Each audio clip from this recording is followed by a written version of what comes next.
this film, the idea of the film about the whole water crisis comes from a very personal experience, because I generally have to spend about 2 hours every alternate day to collect water. So this idea actually came when I was collecting water, and I thought I should make a film on this. This is so irritating. Um, and then that is how I always wanted to make a film on this thing, which is a real struggle, which is something that we generally miss out. Like, if I wasn't collecting water, probably I wouldn't have thought about how much um, struggle it struggle one puts to collect something so basic as water in a city like Guwahati, which is a city, which is not a very outskirts or something. It's in the middle of the city where people generally are exposed to all amenities. But anyways, so what happened was that I was thinking that I should make a film on this. Then in the hills, uh, when I was like strolling in the hills, I once saw this man who was carrying water on the hill, and he had this rhythm, in him. The way he walked, the way he took the thing, and there was a particular rhythm he used to follow throughout. So I really liked it. I felt that this rhythm, it's not just about how sad he is and how what kind of a struggle he needs to go through, but I was really interested in this rhythm that he has in him. um, and he used to carry water every day for 5 6 times, um, to the top of the almost the top of the hill from the from below. So I kept on looking at him, and what happened once was that he was carrying water, and just before he reached his home, the water dropped, the buckets dropped, and the water fell from the buckets. He just kept looking at the buckets. I was expecting some kind of a drama from him. I thought that he'll react like I was reacting, and I thought that he's going to like just show something, but he didn't. He was like very normal. He looked at the buckets, just gave a look at them, and he carried the buckets again back, and he went to get water again to the top of the hill. Wasn't complaining or anything. So I really was interested in this character, and then this Nagri thing, which is a very interesting uh, platform for young filmmakers like myself.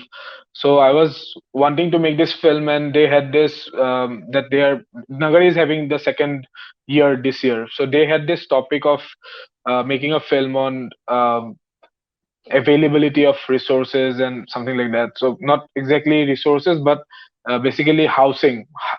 So I thought that because it is water, I think like the basic amenities become a very important part of housing.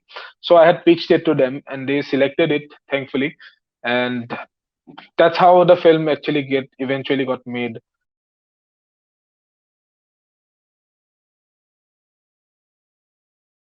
I haven't shot a documentary film before or a non-fiction film before. So how do you approach a character or a person who um, who doesn't who is not affected directly by this film we are going to make, or there is no reason why he is going to give me his time to shoot him and make a film which I am interested in. So I had a lot of confusions and a lot of things like, is it going to become a very gazy film, because we always have a gaze being from the privileged class, someone who is so underprivileged. When we look at someone who is so underprivileged, we generally have this gaze, and I obviously have the gaze as well. So I was very afraid of this gaze and how I'm going to talk to him. Is it going to be politically incorrect, say, um, in the way how I'm going to converse with him? But when I met him, it was very different. I mean, he started telling stories. He was talking about how he had once seen a tiger in the forest, and how he used to be a driver once, and he used to like roam around in the hills. He was telling all sorts of stories, which or experiences, and which seemed like very unreal and very dramatic stories. And then eventually I found figured out that he was interested in being in a film. Like, he was interested that I was going to make a film on him. I had very directly I had told him that, see, I'm going to make this film, and I have no idea if this is going to help you in any way. Probably it is not going to help you in any way, but I still wanted to tell this story. This is not for the government, this is not for any NGO, this is just a film that I want to make on you. And he agreed.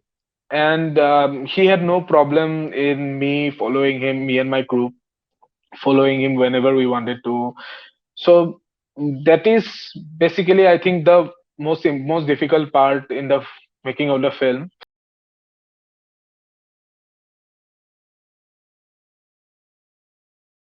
The idea was to tell the story of a man who was struggling for water, and also tell the story of water in the space in the city that was that where the person belonged.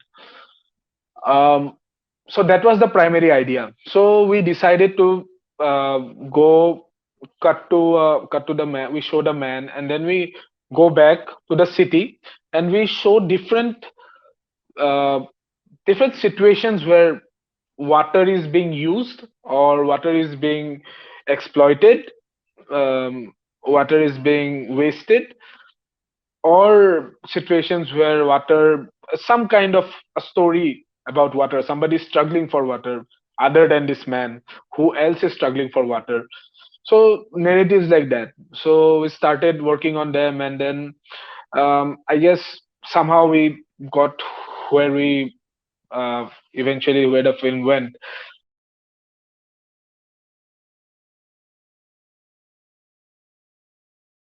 So what does a man who is carrying water the whole day feel about time?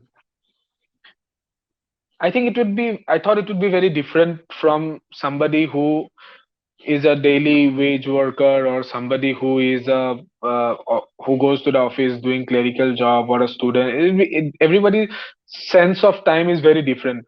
For this man, the in the rhythm he walked in seemed like time had actually stopped for him, because he was very slow. I mean, we can see in the film he's very slow and very sure of where he is going. It's not like that he would stop in the middle and he knows where he to which point he has to go and stop for 5 seconds.